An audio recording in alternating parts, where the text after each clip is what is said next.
Now, May is Africa Month, and all that Africa stands for is all the elements that make the magic. That is our first guest, Msaki. Her distinct voice and attitude makes her a masterpiece of a musician. Holding down the household, this matriarch, with the incredible help of her strong husband, is back on Afternoon Express this Monday to make sure we have an Msaki Magnifique Monday.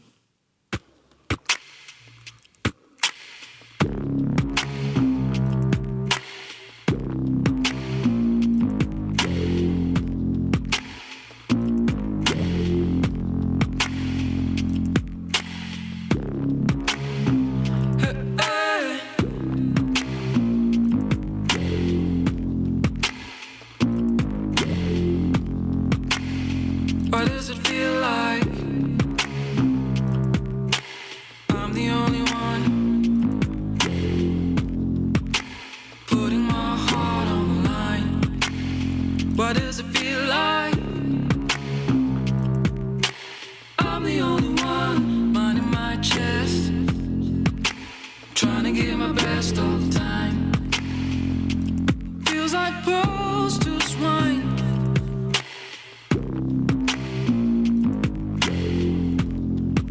Msaki Siswam, I can never get enough of that music video with Trisor. How are you doing? I'm good. How are you guys doing? Cape Town. Cape Town is good. We're very, very good here on Afternoon Express. But I have to find out, girl, how have you been holding it down during the national lockdown? Yeah, some days are better than others, and I think we're just taking that ebb and flow and accepting it as some kind of balance, you know? On some days I can get all my work done, and other days all I can do is stuff at home, you know? And I know you and your husband have such a strong partnership going at home, and your home, you've created a very sacred space for yourself and your family. So how have you been finding it, or is this just regular programming as usual? No, there's nothing regular about this time. Firstly, I can't claim to be a matriarch, and I'm like the recipient of so much support and a really equal share of how we do home life. And the kids are just part of that. Like, we also have got quite a flexible schedule. We're used to working from home and having them as part of our day life.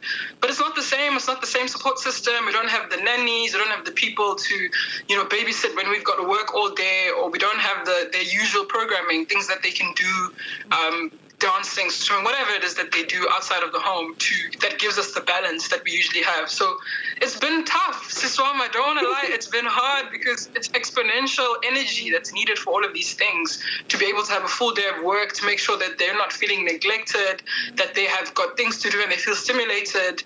And there's also a small one. I've got an 8-month-old, so there's just a lot of work for everyone, yeah. Look, I've had the pleasure of having quality time with your little 8-month-old, and what an angel. I'm sure right now, uthi uyangisukela, mama uyangisukela. But he's sweet, but it's still a human being that needs to be bathed and fed, and, you know? Yeah, definitely. And you are that person. You're a very introspective person. You've got quite an inquisitive mind. So you are very quick to reflect, quick to know how you're feeling and what you need to come out of everyone around you to support you. So what else have you learned about yourself through lockdown? And what have you learned about the family structure, those around you supporting you? Look, I take that as a compliment. Thank you for thinking that I've got things together, but no. Sometimes you don't know that you need to replenish until you're completely depleted. So these are the lessons, you know. Really, really taking a lesson about what's going on, you know, looking at this universal equilibrium. It goes back to that issue of balance. I'm trying to be a student of this time to see what it's trying to teach us, but at the same time, you know, it's difficult to romanticize it as this amazing learning experience when other people are really having a tough time just with the basics. So it's tough. It's tough to kind of work through it emotionally.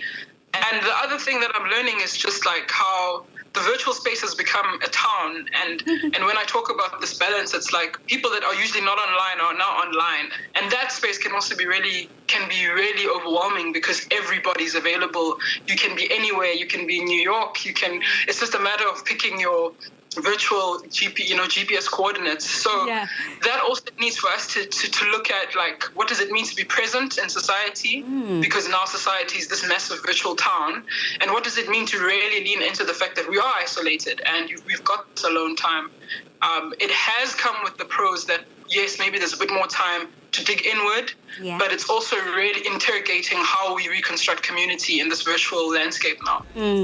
With all this in mind, you and some musical South African heavyweights have come together on a song of hope. This is your dedication, this is your prayer, this is your wish for South Africans, resurrecting the hope and the rainbow that we are. Now, your verse on Rainbow reads like a poem. Please may you share what your contribution to the song means and what was in your heart that you just had to share. Sure. I mean, my part is just exactly that, a declaration and a hope for that, things that have been lost are, will find a way to be restored. And how we used to joke about how like 20 plenty has turned out to be anything but. I'm still trusting for 20 plenty. I'm still trusting for all of the things that people were promised. And so, my part is hopeful, maybe a little bit naive, but I think we need to put it out there as a prayer, as a group, to say that, look, if there are things that died during this time, let's just hope that they will resurface in another way. That's all it is, a hope for the country, that things aren't all lost.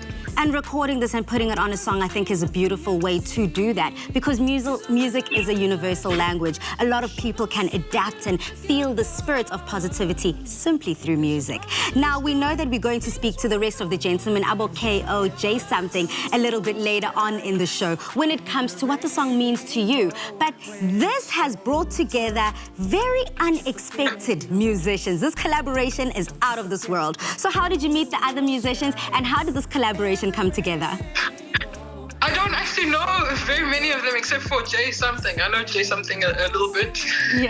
But yeah, the curation I was sort of roped in at the end, so I think KO might be able to tell you more about how it came together.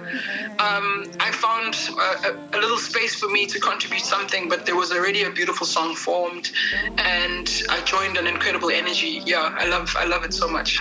And on that note, the collaboration of genres on this track is something truly to be celebrated. Each artist coming from a diversely different musical background to the other, we welcome one of the crucial elements that brings the song Rainbow together. It's none other than the Q Twins. Hello everybody, I'm a Q Twins Lawa. To be part of the Rainbow song, it was amazing, and it was very important to us because and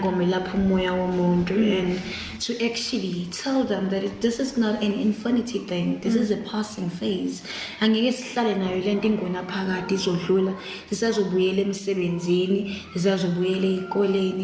just that kwamanje kumele sithi ukubambana izandla siyilwe ize iphele lesibhekane nayo.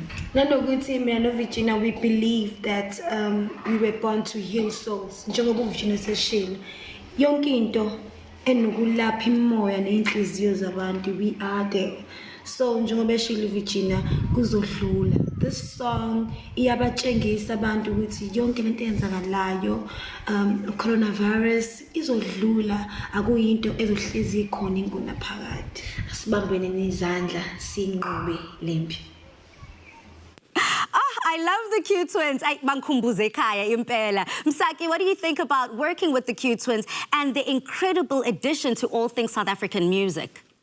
Yeah, I just love their energy. They're so positive and they're really lovable, and they've added magic to the song only the way that they can. Yeah, absolutely. Your final words of encouragement and love and positivity to South Africa? Oh man, this is a tough one. It really is, because there's a lot to consider, but I think we never go wrong if we stay encouraged, and we never go wrong if we stay positive.